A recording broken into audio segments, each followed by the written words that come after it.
పెళ్ళైనా పండగైనా వేడుక ఏదైనా పట్టుచీరల ప్రత్యేక వేదిక వారాహి సిల్క్స్. అమెరికా అధ్యక్షుడు డొనాల్డ్ ట్రంప్కు నిరసన సెగ గట్టిగానే తగులుతుంది. ట్రంప్ పరిపాలన విధానాలు తప్పుపడుతూ అమెరికా దేశవ్యాప్తంగా ప్రజలు నో కింగ్స్ నిరసన చేపట్టారు. అమెరికాలోని 50 రాష్ట్రాల్లో ట్రంప్కు వ్యతిరేకంగా ఈ నిరసన జ్వాలలు చెలరేగాయి. మరి ముఖ్యంగా చెప్పుకోవాలంటే ఐరోపా, లాటిన్ అమెరికా దేశాల్లో కూడా నిరసన చేపట్టారు. సో మిన్నెసోటాలోని కాలిపాట్ లాన్కు భారీగా నిరసనకారులు వీధుల్లోకి వస్తున్నారు. సో అమెరికాలోని మిన్నెసోటా కేంద్రంగా మొత్తం 50 రాష్ట్రాల్లో 3100 మంది నిరసన కార్యక్రమాలు కూడా పిలుపునిచ్చినటువంటి పరిస్థితి. సో ఈ నిరసనలో సుమారు 90 లక్షల వరకు ప్రజలు పాల్గొంటారని, అమెరికా చరిత్రలోనే ఇది అతిపెద్ద నిరసన అవుతుందని అంచనా వేస్తున్నారు. అయితే ఇప్పటికే మిన్నెసోటాలోని కాలిపట్ లాన్కు ప్రజలు భారీగా చేరుకొని సో నో కింగ్స్ ప్లకార్డులను కూడా ప్రదర్శిస్తున్నారు. ట్రంప్కు వ్యతిరేకంగా నినాదాలు కూడా చేస్తున్నారు. అధికార మార్పిడి స్వదేశం నుంచే మొదలవ్వాలని వారు నినదిస్తున్నారు. మరి ముఖ్యంగా అమెరికా సైనికులు అమ్మకానికి లేరన్నారు. వలసదారులపైన కఠినంగా వ్యవహరిస్తున్నటువంటి అధికారులపై కఠిన చర్యలు తీసుకోవాలంటూ కూడా వారు డిమాండ్ చేస్తున్నారు. న్యూయార్క్లో జరిగినటువంటి నిరసన ప్రదర్శనలో కూడా నటుడు రాబర్ట్ డినీరో పాల్గొన్నటువంటి పరిస్థితులు కనబడుతున్నాయి. ఓవరాల్గా మాత్రం మరోవైపు ఐరోపా, లాటిన్ అమెరికా ఖండాల్లో కూడా ట్రంప్కు వ్యతిరేకంగా నిరసన చేపడుతున్నారు. సో ఐరోపాలో నివసిస్తున్నటువంటి అమెరికన్లు ట్రంప్కు వ్యతిరేకంగా ర్యాలీలు చేపట్టారు. ఫ్రాన్స్ రాజధాని ప్యారిస్లో జరిగినటువంటి నిరసనలో వందలాది మంది పాల్గొన్నటువంటి పరిస్థితి కనబడుతుంది. ఇక ఇటలీలోని రోమ్ నగరంలో జరిగినటువంటి నో కింగ్స్ ర్యాలీలో వేలాది మంది పాల్గొన్నారు. ఇరాన్ పైన దాడులను కూడా వారు ఖండిస్తున్నటువంటి పరిస్థితి కనబడుతుంది. సో ప్రపంచవ్యాప్తంగా జరుగుతున్నటువంటి యుద్ధ మేఘాలు, సో గల్ఫ్ దేశాల్లో ఉన్నటువంటి ప్రభావం, గల్ఫ్ దేశాలు బలైపోతున్నటువంటి దీనం, మరీ ముఖ్యంగా ఇరాన్కు వ్యతిరేకంగా అమెరికా చేపడుతున్నటువంటి ఆపరేషన్లు, సో ఇజ్రాయిల్ అమెరికా కలిసి ఇరాన్ పైన చేపడుతున్నటువంటి చర్యలు, ఈ మొత్తం కూడా బాహిర్గతంగా అంటే బాహ్య దేశాల నుంచి వచ్చేటువంటి వ్యతిరేకత కన్నా సో స్వదేశంలో వచ్చేటువంటి వ్యతిరేకత చాలా స్పష్టంగా కనబడుతుంది అనేది మాత్రం క్లియర్ కట్గా అర్థం చేసుకోవచ్చు. ఇక్కడ మనం 2 విషయాలను గమనిద్దాం. ఒకటి, అమెరికా అధ్యక్షుడు డొనాల్డ్ ట్రంప్ తొలిసారిగా అమెరికా అధ్యక్షుడిగా ఎన్నికైన సమయంలో సో ఆయన చేపట్టినటువంటి కార్యక్రమాలు, ఆయన ఇచ్చినటువంటి స్టేట్మెంట్స్, ఆయన చేపట్టినటువంటి విధానాలు, ఈ మొత్తం కూడా అమెరికా వ్యాప్తంగా నిరసన వచ్చినటువంటి పరిస్థితులు మనం చూసాం. సో అమెరికా అధ్యక్షుడు ఏం మాట్లాడుతున్నారు, అమెరికా అధ్యక్షుడు ఏం నిర్ణయాలు తీసుకుంటున్నారు, అమెరికా అధ్యక్షుడు ఎప్పుడు పడితే అప్పుడు ఎలాంటి స్టేట్మెంట్స్ పాస్ చేస్తున్నారు అనేటువంటి విషయాలు తొలిసారిగా ఆయన అధ్యక్షుడు అయినప్పుడే అందరికీ తెలిసింది. సో పెద్దగా పట్టించుకోలేదు, సో పక్కన పెట్టేశారు. కానీ రెండోసారి అధ్యక్షుడిగా ఎన్నికైన తర్వాత అమెరికా అధ్యక్షుడిగా కేవలం 2 సార్లు మాత్రమే ఎన్నికయ్యేటువంటి నిబంధన అమెరికా రాజ్యాంగంలో ఉంటుంది.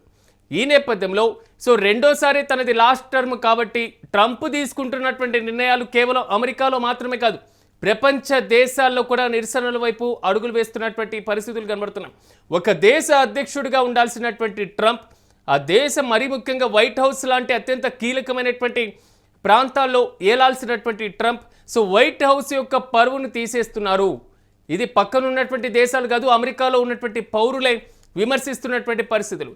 So FD Roosevelt, Woodrow Wilson ఇలాంటి కీలకమైనటువంటి వ్యక్తులు అమెరికా అధ్యక్షులుగా వ్యవహరించినప్పుడు సో అమెరికా యొక్క పెత్తనం అనేటువంటి విషయాన్ని పక్కన పెడితే అమెరికా తన అగ్రరాజ్యం యొక్క స్థానాన్ని కాపాడుకుంటూ వచ్చింది, ప్రపంచంలో పెద్దన్న పాత్ర పోషించినటువంటి పరిస్థితులు. కానీ ట్రంప్ హయాంలో అమెరికా పరువు దిగజారిపోతుంది అనేది మాత్రం సో అమెరికా వాసుల్లో చాలా స్పష్టంగా కనబడుతుంది.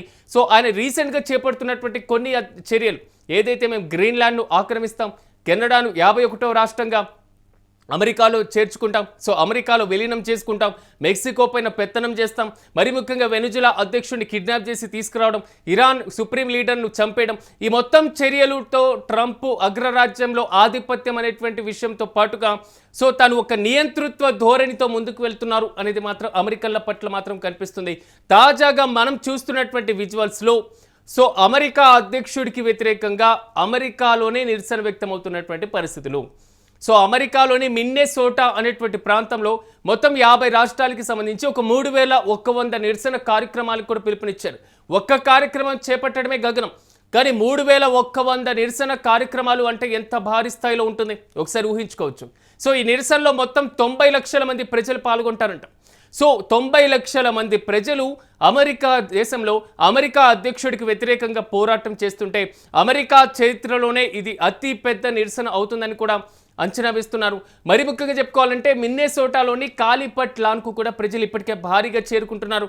వారి చేతిలో ఒకటి ప్లెకార్డ్ ఉంది, నో కింగ్స్ అనేటువంటి అంశం. సో రాజు వద్దు అనేటువంటి అంశంతో మాత్రం వారు ప్లెకార్డులు ప్రదర్శిస్తున్నారు. ట్రంప్కు వ్యతిరేకంగా నిరసనలు చేస్తున్నారు. వారు చేస్తున్నటువంటి డిమాండ్లలో ఒకటి, అధికార మార్పిడి స్వదేశం నుంచే మొదలవ్వాలి. ఇది కేవలం ఒక స్టేట్మెంట్ మాత్రమే కాదు, అమెరికా చరిత్రలో అత్యంత కీలకమైనటువంటి అంశంగా కూడా మనం పరిగణించాలి. ట్రంప్ పదే చెప్తూ ఉంటారు, ఇరాన్లో అధికార మార్పిడి అవ్వాలి, గ్రీన్లాండ్లో అధికార మార్పిడి అవ్వాలి, సో చైనాలో అధికార మార్పిడి అవ్వాలి, సో దక్షిణ కొరియాలో అధికార మార్పిడి అవ్వాలి. సో ఇలాంటి అంశాలతో పదే చెప్తున్నారు. సో ఎక్కడెక్కడో అధికార మార్పిడి అవ్వాల్సినటువంటి అవసరం కాదు, అమెరికాలోనే అధికార మార్పిడి అవ్వాలి. 2 సైనికులు అమ్మకానికి లేరు, వేరే దేశాల మీద కుసిగొల్పి సో ప్రాణాలు పరంగా పెట్టడానికి, వేరే దేశాల రక్షణ కోసం అమెరికా సైనికులను పంపడానికి, ఈ మొత్తం చేయడానికి అమెరికా సైనికులు కేవలం అమ్మకానికి ఒక వస్తువులుగా పరిగణించొద్దు. 2 వలసదారులు ఎవరైతే ఉన్నారో వారిపైన కఠిన ఆంక్షలు తగ్గించండి. సో ఇలాంటి ప్రధానమైనటువంటి డిమాండ్లతో నో కింగ్స్ అనేటువంటి కార్యక్రమంతో ముందుకు వెళ్తున్నారు. మరి దీనిపైన అమెరికా అధ్యక్షుడు ఏ విధంగా స్పందిస్తారు? సో నార్మల్గానే సాధారణంగానే ఆయన లైట్ తీసుకుంటారా, లేదా ఏమైనా సీరియస్గా తీసుకోబోతున్నారా? సో ఇప్పటికైనా ట్రంప్ తన భావన చర్యల్లో మరి ముఖ్యంగా చెప్పుకోవాలంటే తన ఆలోచన శక్తిలో ఏమైనా మార్పులు తెచ్చుకోబోతున్నారా? వేచి చూడాలి.